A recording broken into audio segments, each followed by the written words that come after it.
Okay, so let's say you're shooting a wedding and you decided to shoot this wedding in Rec 709. If you're a Fujifilm user, then you're shooting in Provia or any other film simulations. Let's say you understand the limitations and the sacrifices that you will have in shooting in this Rec 709 profile, but you still want to deliver a somewhat stylized wedding film. Today, I'll be showing you how to do that.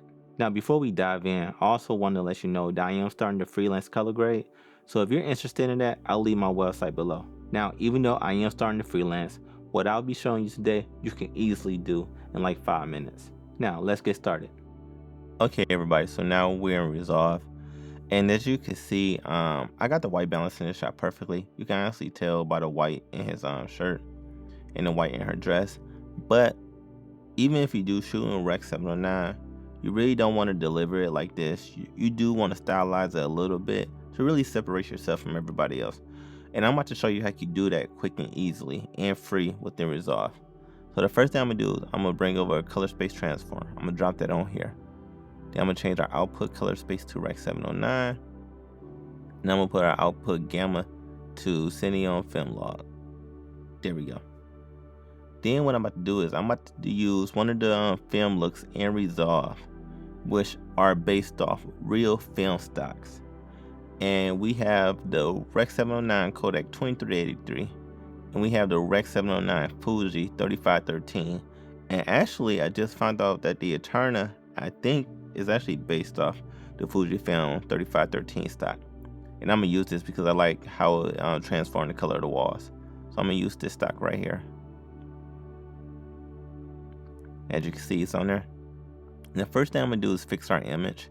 Honestly, I really want to go by the scope since I shot this in Rec 709. I mean, I will, but I'm pretty much gonna be grading this by eye to see how I like it. So I started with our highlights. I brought those down, and then I'm gonna bring down my blacks. Bring down my blacks to maybe about right there. What I'm trying to do, I'm trying to bring them down, but I'm not really trying to introduce artifacts. So I'm trying to be careful when I do it. Add just a little bit of contrast, just a little bit, like right there. And maybe bring down the mid-tones as well. When you do this, it's almost like a game you're doing. So you really have to be careful. Okay, and now what I'm about to do is, since I did this, I'm not gonna mess with the saturation. Our image was white balance, so what I'm about to do is just create a look for it. And I'm about to use our printer lights to do that. And the numbers I'm pressing, you'll see at the bottom of the screen. So the first thing I'm going to do is add some blue. Sorry, my keyboard just reconnected. So there we go. And then I'm going to add one or two greens. And then I'm going to take away a lot of this yellow. Well, I was adding it. Sorry. There we go.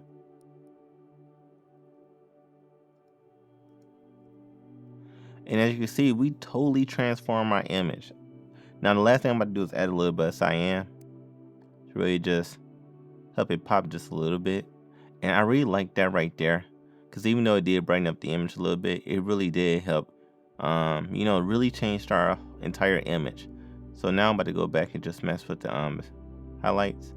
I'm gonna bring it down to about right there. Maybe add a little bit more contrast, just a little bit, right there.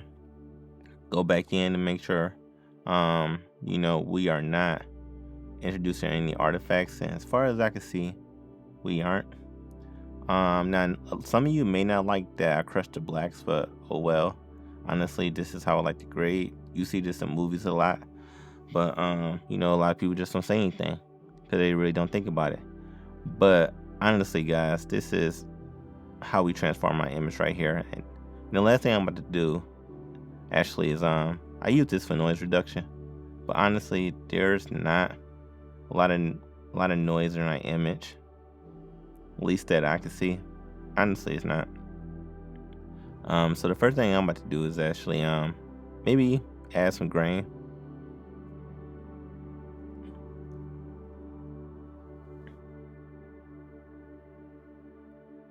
Then I'm gonna use the 35-400T, and it's pretty much all I'm gonna do.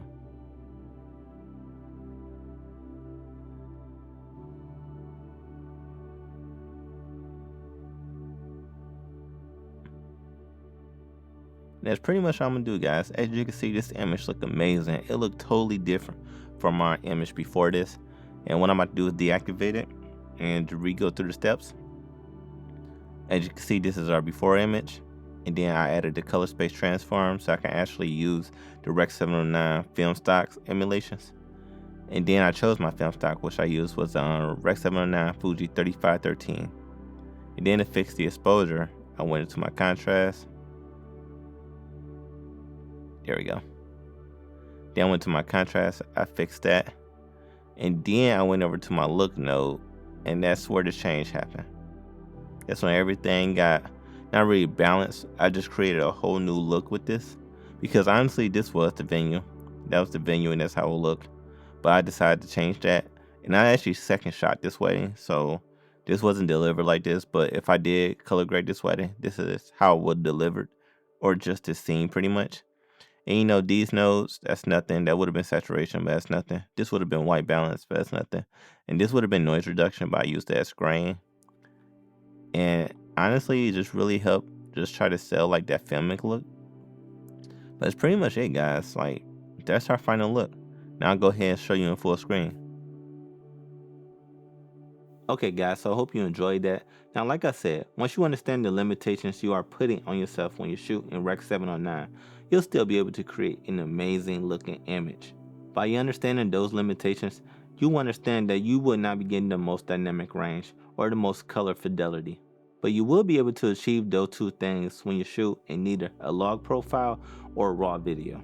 Now once you understand the basics, you'll also understand that color grading is subjective. What I perceive as a beautiful image may be different to another person.